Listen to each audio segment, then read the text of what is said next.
அஜித்தோட மனைவி ஷாலினிக்கு திடீர்னு ஆப்ரேஷன் நடக்க இருக்கிறதா சொல்லப்படுது. அஜித் அவசரமா அஜர்பைஜான்லேருந்து சென்னைக்கு திரும்பி இருக்கிறதாவும் தகவல் வந்திருக்கு.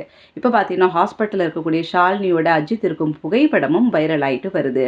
தமிழ் சினிமாவில் உச்ச நடிகராக இருக்கும் அஜித் நடிப்பு, பைக் ரேஸ், கார் ரேஸ், துப்பாக்கி சுடுறது, ஆரோ மாடலிங் என அவர் எப்பவுமே பிஸியா வச்சிருப்பாரு. மனைவி மற்றும் அவரோட குழந்தைகளோட நேரம் செலவிடுறத அவர் தவற விடவே மாட்டார். குறிப்பா வீட்ல ஏதாவது விசேஷம்னா, பிள்ளைகள் இல்ல மனைவியின் பிறந்த நாள் இப்படி போல சென்டிமென்ட்டான நாட்கள்ல, இந்த உலகத்துல எந்த மூலையில இருந்தாலும் தன்னுடைய குடும்பத்தாரை பார்க்க அவர் உடனே வந்துருவாரு. இல்லன்னா, அவர் இருக்கிற இடத்துக்கு இவங்க எல்லாரையும் கூப்பிட்டுக்குவாரு. அப்படிதான் பார்த்தீங்கன்னா, இந்த முறை தன்னுடைய மகளின் பிறந்த நாளை கூட துபாயில கப்பல்ல தான் அஜித் குமார் செலிப்ரேட் பண்ணியிருக்கிறார். அந்த அளவுக்கு ஃபேமிலியோட ரொம்ப ஈடுபாடோட இருக்கிறவரு.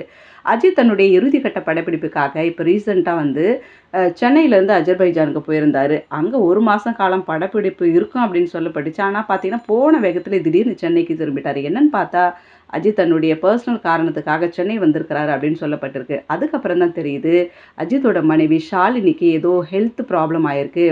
அதனால தான் ஹாஸ்பிட்டல்ல அட்மிட் ஆயிருக்கிறாங்களே. அவங்கள செக் பண்ண டாக்டர்ஸ் அவங்களுக்கு ஆப்ரேஷன் பண்ணணும் அப்படின்னு சொன்னதால அவசரமா அவரு சென்னைக்கு வந்திருக்கிறாருன்றது தெரிய வந்திருக்கு. ஆனா இது ஒரு மைனர் சர்ஜரி தான் சொல்லப்பட்டாலும், மத்தபடி என்ன பிரச்சனை, எதனால ஆப்ரேஷன் நடக்க போகுது அப்படின்ற விஷயத்த யாரும் வெளியில சொல்ல. இந்த தகவல் வெளியானதுலேருந்தே ரசிகர்கள்லாம் ரொம்ப பதற்றத்தோட இருக்கிறாங்களாம். ஏன்னா இந்த ஹாஸ்பிட்டல்ல ஷாலினி அண்ட் அஜித் குமார் கை பிடிச்சிட்டு இருக்க மாரியான ஃபோட்டோஸ்லாம் வெளியாயிருக்கு. ஷாலினி ஹாஸ்பிட்டல்ல இருக்கக்கூடிய அந்த சர்ஜரி போடும்போது ஒரு கவுன் போட்டிருப்பாங்க பார்த்தீங்களா? அந்த காஸ்டியூம்ல இருக்கிறாங்க. ஸோ இந்த ஃபோட்டோஸ்லாம் வெளிய வரவோ பயங்கர வைரலா போயிட்டுருக்குது இந்த நியூஸு. அதனால என்ன ஆயிருக்குமோ, ஏது ஆயிருக்குமோ அப்படின்லாம் நெறைய பேர் பேச ஆரம்பிச்சுட்டு இருக்காங்க. ஸோ ரசிகர்கள் ஷாலினி கூடிய விரைவில குணமடைஞ்சு அவங்க வரணும் அப்படின்ட்டு வாழ்த்துக்கள சொல்லிட்டு வராங்க. நாமளும் நம்மளுடைய விஷஸ தெரிவிச்சுக்கலாம். ஷாலினி கூடிய சீக்கிரத்தில பரிபூரண குணம் பெற்று வீட்டுக்கு வரணும்ன்ட்டு.